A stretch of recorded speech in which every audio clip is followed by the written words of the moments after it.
তাহলে প্রত্যেক রাসূলকে আপন আপন কিতাব ঘর থেকে বের করে কিতাবের কাছে নিয়ে গেছে। কোরআনকে জিজ্ঞেস করলাম, কোরআন তুমি নবীকে কোথায় নিয়ে গেছো? পাহাড়ের উপরে, সমুদ্রের কিনারায়, পাথরের উপরে, গাছের নিচে? কোরআন বলে না না, প্রত্যেক রাসূল আপন কিতাবের পিছনে পিছনে। আর আমি কোরআন, নবী যখন বাজারে, কোরআন আমি বাজারে, নবী যখন অলিতে গলিতে, আমি কোরআন অলিতে গলিতে, নবী যখন ঘরে, আমি কোরআন ঘরে, নবী যখন মসজিদে, আমি কোরআন মসজিদে, নবী যখন জিহাদে, আমি কোরআন জিহাদে, নবী যখন মক্কায়, আমার নাম মক্কি, নবী যখন মদিনায়, আমার নাম মদনী। আমি কোরআন কোরআন হয়েছি, আমি কোরআন সর্বসেরা হয়েছি মুস্তাফার কদমে কদমে হাঁটার কারণে।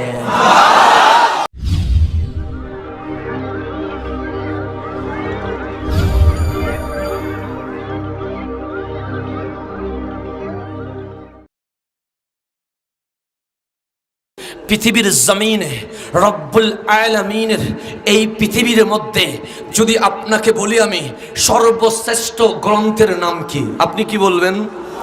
আল কোরআন বলবেন। এতে কি কোনো সন্দেহ আছে?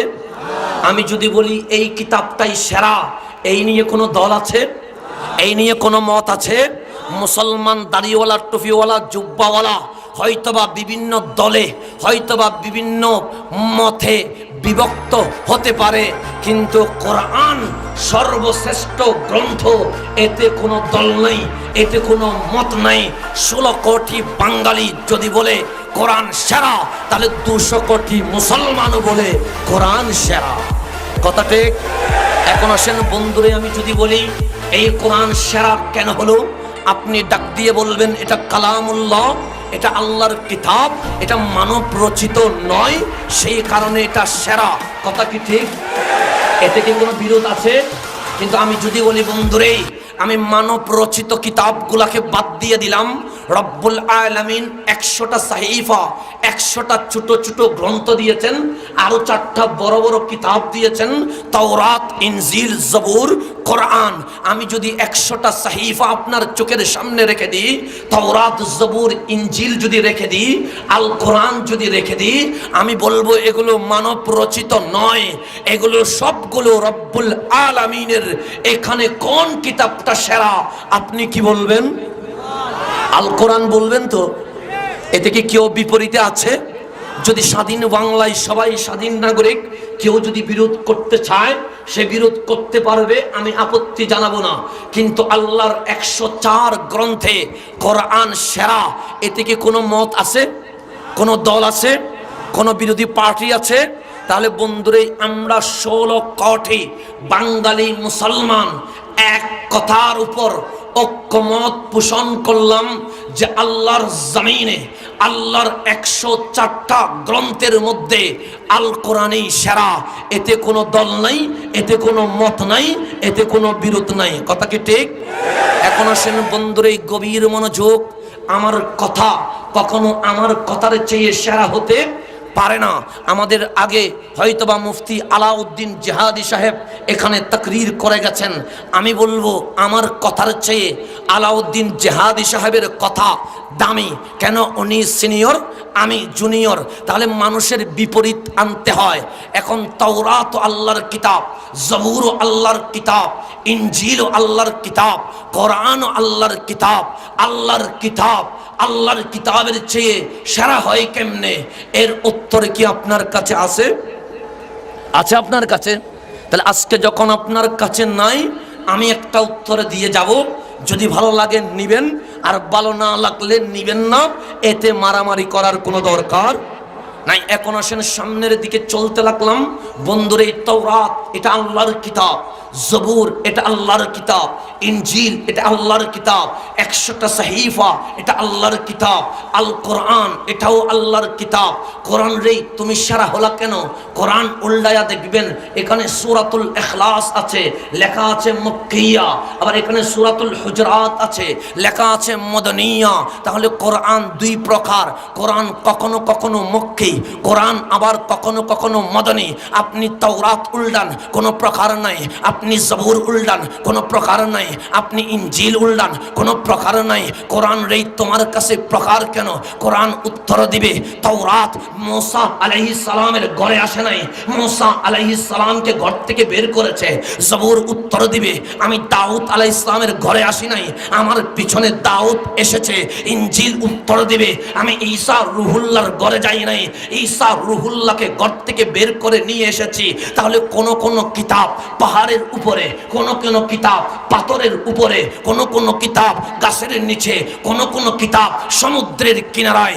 নবীগণ রাসূলগণ আপন আপন কিতাব আনার জন্য কেউ পাহাড়ের উপরে, কেউ পাথরের উপরে, কেউ গাছের নিচে, কেউ সমুদ্রের কিনারায় গিয়ে কিতাব নিয়ে রব্বুল আলামিন পবিত্র জবানে ঘোষণা করেন, এই কোরআনকে আমি পাহাড়ের উপর নাজিল করা সম্ভব নয়।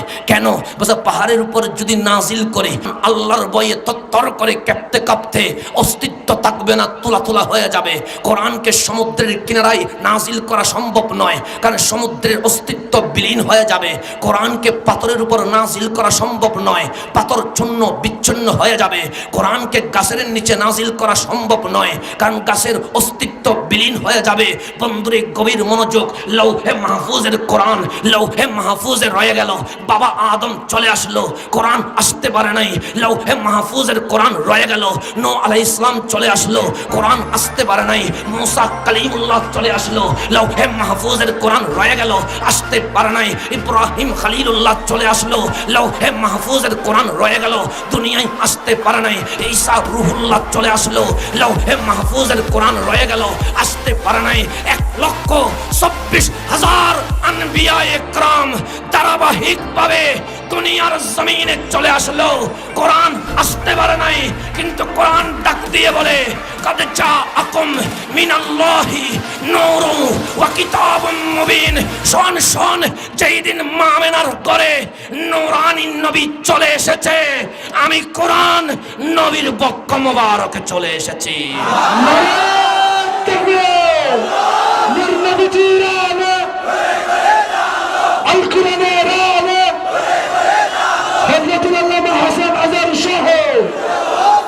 তাহলে কাদ জাআকুম, তোমাদের মাঝে তশরিফ এনেছে নবীর মিলাদের কারণে কোরআন পেয়েছেন। নবীর মিলাদ নাই, কোরআন নাই, সেই জন্য কোরআন বলে আমি আগেও ছিলাম লৌহে মাহফুজে, দুনিয়ায় আসতে পারলাম না, মিলাদুন নবী হয়েছে, আমি কোরআন দুনিয়ার জমিনে চলে এসেছে। বন্ধুরে গভীর মনোযোগ, যেই কথাটা বলতে লাগলাম, রব্বুল আলামিন ডাক দিল, ইব্রাহিম তোমাকে আমি সাহিফা দিব। ইব্রাহিম জিজ্ঞেস করলেন, আল্লাহ রে সাহিফা কি আমার ঘরে আসবে? বলছে না না, ফিলিস্তিনের জমিনে থেকে তোমাকে মক্কা পর্যন্ত যেতে হবে, কিতাব আসতে হবে। আল্লাহ ডাক দিলেন, মুসা তুমি কালিমুল্লাহ, তোমাকে আমি তাওরাত দিব। মুসা ডাক দিয়ে বললেন, আল্লাহ রে ঘরে আসবে, যে সহজ কথা নয়, ঘরবাড়ি ছেড়ে দাও, বনি ইসরাইলকে বাদ দাও, ভাই হারুনকে আপাতত ছুটি দাও, তোরে সাইনার চৌরার উপর চলে আসো, কিতাব তোমার কাছে আসবে না, কিতাবের কাছে তোমাকে যেতে হবে। আল্লাহ ডাক দিলেন, ওহে ঈসা তুমি তো রুহুল্লাহ, তোমাকে আমি ইনজিল দিব। ঈসা ডাক দিলেন, কিতাব কি ঘরে আসবে? বলছে না না, ঘরে আসবে না, তোমাকে কিতাবের জন্য দেশ থেকে দেশান্তরে সফর করতে হবে। আল্লাহ ডাক দিলেন, দাউদ তোমার আমি জবুর দিব। দাউদ ডাক দিল, আল্লাহর কিতাব কি ঘরে আসবে? বলছে ঘরে আসবে না, সমুদ্রের কিনারায় যেতে হবে। তাহলে প্রত্যেক রাসূলকে আপন আপন কিতাব ঘর থেকে বের করে কিতাবের কাছে নিয়ে গেছে। কোরআনকে জিজ্ঞেস করলাম, কোরআন তুমি নবীকে কোথায় নিয়ে গেছো? পাহাড়ের উপরে, সমুদ্রের কিনারায়, পাথরের উপরে, গাছের নিচে? কোরআন বলে না না, প্রত্যেক রাসূল আপন কিতাবের পিছনে পিছনে। আর আমি কোরআন, নবী যখন বাজারে, কোরআন আমি বাজারে, নবী যখন অলিতে গলিতে, আমি কোরআন অলিতে গলিতে, নবী যখন ঘরে, আমি কোরআন ঘরে, নবী যখন মসজিদে, আমি কোরআন মসজিদে, নবী যখন জিহাদে, আমি কোরআন জিহাদে, নবী যখন মক্কায়, আমার নাম মক্কি, নবী যখন মদিনায়, আমার নাম মদনী। আমি কোরআন কোরআন হয়েছি, আমি কোরআন সর্বসেরা হয়েছি মুস্তাফার কদমে কদমে হাঁটার কারণে।